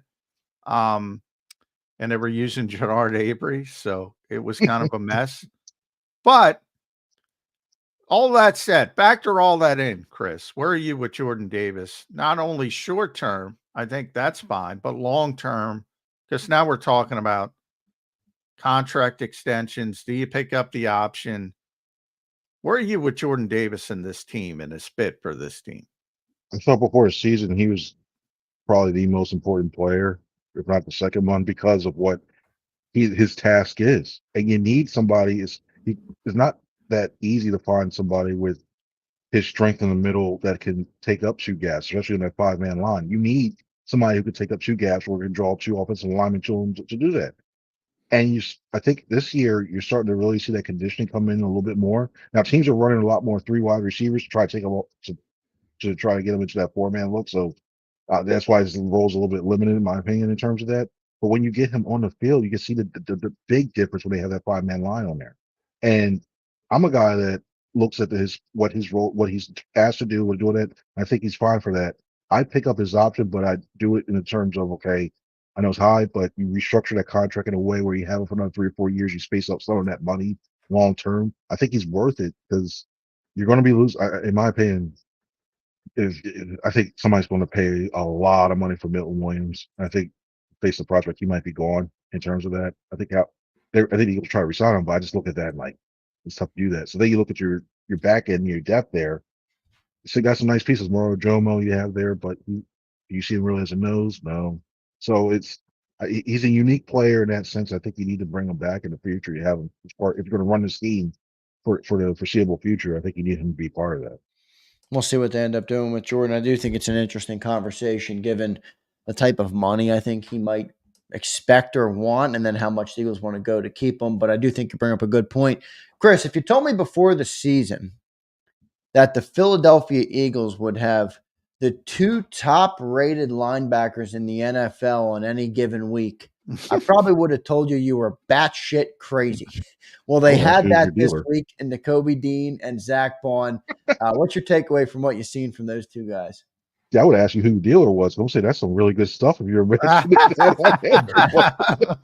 When you look at it, they played really well, and even to a point where you look at Zach. There's a lot of questions around it, and you got to get credit Vic again. Vic and Bobby King got these guys ready to go, and Zach's impressed me a lot because I know he played middle linebacker in college, and they moved outside. But the fact he's been able to play in space to go and rush the passer when he has opportunities and forcing the turnovers finally that you saw on Sunday, he's played real well. And then Nakobe, you look at the biggest play I saw that Nakobe's made in my mind was not just I know he's got the sacks, he's playing well downhill. It's when he was out, they singled him out in coverage on the outside against a running back, and he held his own, and he stopped it. And that was the biggest bugaboo about him was his ability to play coverage out in space. And he's gotten improved as the year goes along. And when you look at Vic, he's calling it takes advantage of both players' aggressiveness with those double A gap blitzes or showing it sometimes with them running a different stunt, like part of the stunt in the blitz packages. And you look at it, it's hard to believe, like you're saying that. And when you look at like teams like the Steelers, when you look at the Vikings, the way their defense is playing well, it's come a very long way, very, very long way from like the years of Nate Gary and everybody else. So, hey, or Nate Gary taking strays, man. Poor Nate still taking strays. Nakobe's playing well, but I do think, like, I'm surprised that people don't try to get him in space, Chris, more because That is his weakness. I mean, he's good downhill. He's good. He's really good when he's going downhill. But I remember I asked Vic this question after the Cleveland game, and Vic made a big deal about Deshaun Watson. I think was the first positive thing, actually second positive thing I heard about Deshaun Watson this year, because Nick Sirianni called him Superman. Superman's come on hard times, but Bizarre. Vic mentioned how difficult it was to deal with Deshaun Watson in space because Nakobe looked pretty poor at times. And we're going to see it in a couple of weeks with Jaden Daniels. I think that's the test for Nakobe Dean. And I don't think it's going to be great. I'm going to be honest with you. I don't think that's the strength of his game, but hey, he's getting better. A lot of linebackers can't cover people in space. Unless you're Fred Warner. I say it all the time. Maybe Blake Cashman, that Minnesota defense, nobody knows who Blake Cashman is. That Minnesota defense has fallen off the table since Blake Cashman got hurt. One guy can make a big difference, especially at linebacker. Yeah, I'm shocked what he's not running like a bunch look one way, the tight end one side, and they motion that running back, and when he's on the field, at least towards his side. Or and when Commanders game when it comes up, it makes me wonder if they're gonna play like more dime or nickel and have like guy like not Tajin per se, but like have a defensive back or a How little about bit bigger Sidney guy. Brown? How about That's getting another Sidney one too. involved? Yeah. Make him a spy and just have, hey, look, wherever Jaden goes, you go and mirror him and just do that way too. I think that's what we'll see in that time. With Trevor Lawrence, I don't think that's much. Especially it's not a concern. there's no way. I don't know who's going to throw to this And poor week. Trevor, he's got no receivers. I mean, boy, Doug, I feel sorry for Doug coming in here. I think the Jags are getting boat raced, Chris Franklin. Yeah, I They do have too. no receivers. Every time I really want to say that, and the only reason why I say that, no, is because look at the history in Philadelphia when we get too overconfident or a game was like, oh, this should be easy, this should happen, and it's right. I mean, look at if I'm Nick, I'm pointing to the Browns Ravens game and saying, don't let this be you, don't let this be you because it could be easy. Like I think maybe I personally think this is the first game that they scored in the first quarter. I think they scored the first quarter against Jacksonville, but they need to put them away early because you don't want to give this team any hope, especially down. They rally the troops, the circle of wagons, whatever cliche you want to use, and then they keep it close and close and close. And you don't want to repeat of what happened with the Ravens and the Browns. Eagles are definitely way more talented than Jaguars, but it's games like these where it appears that it's going to be a big, large gap, and all of a sudden you're in the fourth quarter like, how the heck did he get here? One of those types of deals. All right, yeah, I still think they win.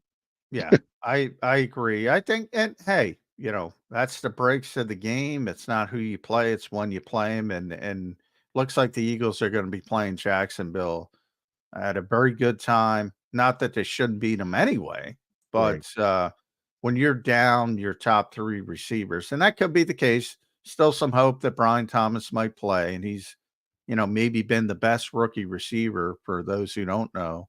But the Eagles just dealt with one of the best receivers in football. So, even if they do have Brian Thomas, you start to have more confidence because of what Quinyon Mitchell and Cooper DeJean and Isaiah Rodgers making the big play, coming in for Slay. The turnovers.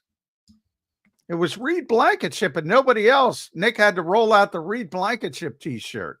Now, Zach Bond's getting a peanut punch. Isaiah Rodgers is playing volleyball. This team's unconscious, Chris Franklin. Yeah, the Kobe put it like I love the quote he said, like basically the Beavers have built the dam up to try to stop the turnovers, and they put the river was washing away just now. They feel like they're doing that with the floodgates and everything. So yeah, I'm still waiting for Quinyon Mitchell to catch that, get that final interception. He's so close, it's going to happen. And the Gene could have one. I think you're starting to see these guys really truly get a grasp of it. It's starting to come in terms, almost like the sacks in a way, and the pressure is coming in. It's going to start. You really start to think like, hey, you know what? The way they're playing, the way they're positioning themselves in, it's going to start coming. And this team really needs it. They're still in the minus category in terms of turnover differential, and they need. And We know how much when you don't turn the ball over, it's a basic football 101. Don't turn the ball over, you better chance to win. And the way this offense operates with short fields and the personnel you have, you can really put up the score, run the score up high with this. So I feel confident it's coming a little bit more. You'll have get someone's more a little bit more receptions. I think this is a game right here. If you're looking at anything, I think this is a game where you can get a couple turnovers against Trevor Lawrence, because I think they can get some pressure on him. He's going to try to try to play hero ball, and especially with everybody gone, and he's going to put it up there for you. And I think they take advantage of it. Yeah, I think they're going to win that game big. Chris, I want to ask you about something that I think maybe is a little overblown in the city, but it's something that gets talked about a lot. The identity on offense. And we talk about it a lot on the show. And I think John's right where there's way too much emphasis on that word. But the offense seems to be in a rhythm the last couple of weeks. Obviously, the first 2 games straight of beating opponents by 20-plus points. What do you make of their offensive approach in the last 2 games? That seems to be a more balanced attack versus the Giants. It was very run heavy because I think the Giants just suck, so you could run heavy, but more balanced versus the Bengals. What's your takeaway on the balanced attack and kind of the identity that people are talking about is forming in Philly? I think identity is important, especially when you look at the fact that you need to have something that when you fall back on something and you're not really doing well, you say, hey, guys, this is what we do. And then you fall back and do what you need to do effectively in order to do that. So I think that was key in terms of doing that and that. But I think when you look at the true team's identity, it was the fourth quarter on that 7-minute, 37-second drive. That's what you run the ball, you set you get defenses to really buy into it. They need to stop Barkley. You throw over top of that, and then ended with of all things Snoopy. So it was perfectly did that in terms of that. That's what this team needs to do consistently. You have enough things you can do outside. When they get past Appy, they're going to be. When you look at it, there's going to be games where they need to throw the ball, like where you look at team secondary, you just go, yeah, we should be able to beat these guys 1-on-1 with these. Therefore, you just can't do it. Throw the ball 3, 4, 5 straight times, and if anything, and just forget. Oh yeah, we'll use the run later. And I think also that's one thing that reasons why you don't see Saquon Barkley get a lot of runs in the first half, because they expect to be up later on in the game. So you need to use him to salt him away. And he can those 6-7 yard runs all of a sudden, or what we say second half, they really become 12, 13, 15, 20 because the team's hot. The defense is tired and they've been on the field so long because you move the ball effectively beforehand. So yeah, I look at it. Just the identity of this team is they just need to be out physical everybody. Use that offensive line, bully people around, and then after that, throw it up and then laugh at the end of the day. At C Franklin News, make sure you follow Chris on the X platform. Read him at nj.com. Does a tremendous job there. We are 1 week away from the most important day in America. And by that, I mean the trade deadline, not something else that's going on. The trade deadline, the NFL trade deadline. Now, I'm looking at Chris and I'm saying, Nick Sirianni talked yesterday, for those who didn't see. He said he loves his team, Chris. And I'm like, Sydney's back. I thought they needed some depth at safety. Now I'm confident in the depth at safety. Linebacker. Hey, they got linebackers playing at a high level. Nobody saw that coming. Offensive line. Fred Johnson shutting out Trey Hendrickson. Tyler Steen steps in. Jack Driscoll's back. Are you going to get better backups on the offensive line? I don't think so. They already sent a 3rd-round pick at wide receiver. Do you need to do anything, or can Howie kick his feet back? It's what I look at it, and I don't think there's many moves. The only position I look at would be edge rusher, and even then, there's nobody I truly think you could really get that. Now, I don't see the Myles Garrett Max thing ever happening. Like I think he's entrenched there. Max Crosby, he said is not there. The Raiders are emphatically saying he's not moving. And the only player I see, NFL.com had a good name I saw with Darius Smith, but even then, I think he makes a lot. If you prorated, but I look at it, the Eagles have $10.1 million. I think they need to roll. Personally, I just know inside information. Whatever. I think they may roll some of that over just to help out with those big numbers next year. So there's not many names there. You're looking at, you mentioned the name earlier, you look at if you do try to get somebody like a Jannard Avery type deal, where somebody who's a situational pass rusher you bring in on 3rd downs to kind of help out the other guys. But yeah, are you willing to give up another draft asset, which you will need because you have all these high salaries coming up, and you need young talent to keep these teams to remain young, and you need them cheap. So it's one of those things where I think this it just feels like this trade line is going to be all the big moves have been made already. I don't think there's going to be another big one, so it's just going to settle down, and we're going to be hyped up. Oh, hey, trade deadline 4 p.m. something. Cricket, cricket, cricket. All right, cool. Let's keep moving on. Howie likes to do things, so sometimes he just gets bored, I think, and he wants to do something. So we'll see if he adds somebody. I do like Zadarius Smith. I think, he's 32, but he can still rush the passer. He's still got some juice. But boy, Howie Roseman is the guy doing this. Can he raise his hand and say, you know what, Bryce Up sucks, I'm going to bring in Zadarius Smith? I don't know if he can do that. They'll always say, hey, we're always a little proof team. I don't think that's a move they'll, yeah. I don't think that. Huff's gotten better to the point. Would you like to see him have 7-8 sacks? Yeah, definitely would. But he's gotten better to the point where he's affecting the quarterback at least a lot more than what he did in the past. So that 4-point stance is working. So it's one of those things where, I think they stand Pepper. If anything, maybe you look at maybe a depth guy or someone that they don't need anymore, or try. I like Josh Uche, but the Kansas City. Yeah, John, you mentioned him yesterday. I thought that was dope. You mentioned him yesterday, and then boom, he got traded after the show. Yeah, they listen to you guys. Yeah, they're like, hey, you know what? Get the information, how it goes. Perfect. Yeah. The whole NFL is listening to Birds 365. Chris, we appreciate when you joined the show, man. We appreciate it today. Great stuff. Happy you got back from Cincy safe. Good to see you, my friend. And we appreciate you doing it today, brother. Hey, I appreciate it. Thank you guys always for having me on. Yeah, thanks, Chris. Thanks, bud. See you coordinator day. You heading down there right after the show, John? Yeah, pretty much. By the way, I did get double team rates nice. through PFF does them every once in a while. So this is through 5 weeks. So it gives you a pretty good indication. Not perfect, but pretty good sample size. Jalen Carter, dead even 50% double team rates. And then it would be Milton Williams. I'm trying to find Milton. He's at 35%. And Jordan Davis is at 34.3%. So Carter was 50%? Carter's 50.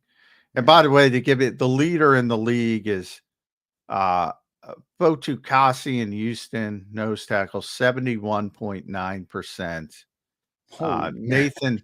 Nathan Shepard in New Orleans, 68.5. Dexter Lawrence, number 3, 65.3. So for the Eagles, Jalen Carter, as you would imagine, is number 1. Not sure what that tells you, but that's the information. Well, it tells me that the guy that asked if I watched the game was a little bit ahead of himself. That's what it tells me. Yeah, we watched the game. Yeah, well, that happens a lot, I find. Let's get a super chat. Big super chat from my main man, D. Hughes. D. Hughes, appreciate it, brother. And I'm happy you said this because I actually wanted to bring this up to John earlier, and it slipped by. I forgot to mention it. Didn't write it down on my notes. Got to write it down. D. Hughes says, I thought the offense operated from under center a little more than they have in previous games. I know it's not what Jalen is most comfortable with, but they seem to benefit a lot using the run to set up the play action. Good super chat there from D. Hughes. Thank you for the $20, my friend. John, what's your response to that? Because I've noticed a little more under center as well. Yeah, it's because they've been running the ball more. So, yeah, I mean, Nick addressed it. Yeah, I like I said, you have to look at the context of the game. When they're up 2 scores, they're going to be under center more. When they're down 2 scores, and hopefully they're never down 2 scores, they're not going to be under center. So, yeah, I think that gets skewed in the moment, but he talked about it and explained, a little bit more. But I think, there's 2 kinds of people. One that want to turn them into a traditional play action quarterback. That to me, as I said at the beginning of the show, embrace the uniqueness. Don't try to fit them. Don't try to pigeonhole them. Yeah, but I do think there's credence to the balanced attack that I continue to harp on this, and I still will, because I understand what you're saying, but I do think it helps Jalen. And look, you can say when they're down 2 scores, they're not going to be under. I get it. But the reality is, most NFL games, Yeah, but for see, most here's of the the problem. time, Here's the problem. it's not a 2-score game, right? I Here's mean, the it's problem. closer than that. Yeah, that's my point. That's my point. So the That's balanced why attack, it's in my not as. opinion, is a good thing. That's why you can't take statistics from that game and expand them out to every game. That's the whole point. Right. So I think people make these blanket assumptions. Oh, they were under center more against Cincinnati, and look, they won by 20 points, rather than, oh, they were under center more because they were up a lot late. So it's not a chicken and the egg. It's where you can define that's the reason. And similarly, because generally when you have to throw the ball, you're losing, you'll have a group that expands. Well, see, you should have been under center more because you were under center more when you're winning by 20 points, blah, blah, blah. Do you see what I'm trying to say? No, I do see what you're trying to say, but what about for all the moments when they're not either up big or down big, and it's just a balanced approach? Yeah, then they're to going to be putting more points of on the what board? they really are, and what they really are is shotgun pistol. That's what they really are. And again, embrace the uniqueness of the quarterback. Embrace the uniqueness of the quarterback. He's not Jared Goff. He's not Kirk Cousins. He's not Brock Purdy. But those guys can't do a lot of the things that Jalen Hurts can do. And I circle all the way back to what I said. He did things in that game against Cincinnati that no quarterback in NFL history has done.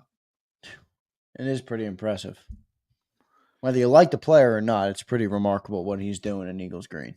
So I would say embrace the uniqueness, which we've been talking about for years, but everybody forgets it. Well, I think, John, I agree, but I think there's a fear that lives, whether it's right or wrong.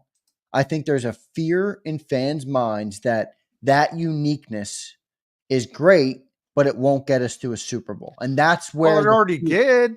I know, but I'm saying I think that's what permeates in the minds, whether it's right or wrong. That's what's out there of, and you look at the last 10, 15 Super Bowls, John, it's all elite quarterbacks with the exception of Nick Foles. It's the Tom Brady's, it's the Patrick Mahomes's, it's the Matthew Stafford. I mean, those are the guys that win the Super Bowls. I get it. Only one team wins, but that's what fans want. And I think that's why people. Well, then you got to go in a different direction. Yeah. I'm not saying that. I'm just saying why I think people, have a little bit of a harder time embracing that uniqueness. Well, or you could try to turn them into Jared Goff or Kirk Cousins. Or 22, man, when he was balanced and he threw the ball well and they ran the ball well. I don't even know what balance means. I know what balance means definition-wise. Balance is becoming the new hot word on the show. I'm not trying to pick on you, but I mean, I think that's a buzzword. That's all right if you pick on me, John. You don't have to apologize for picking on me. I like when you pick on me. I think people just throw it out there and they don't even know what they're saying. You can't go in. Everybody seems to grasp you can't go into a game saying, oh, I'm going to get 65 offensive snaps and 33 of them I'm going to run and 32 of them are going to pass. I think everybody can understand that pretty easily. Yet when the game's over, they pick up the game book and they go, oh, this is the reason why, rather than, oh, the game went this way, so this is the reason why it unfolded like that. It's bizarre to me. That's where I get my 17th concussion, from banging my head against the wall.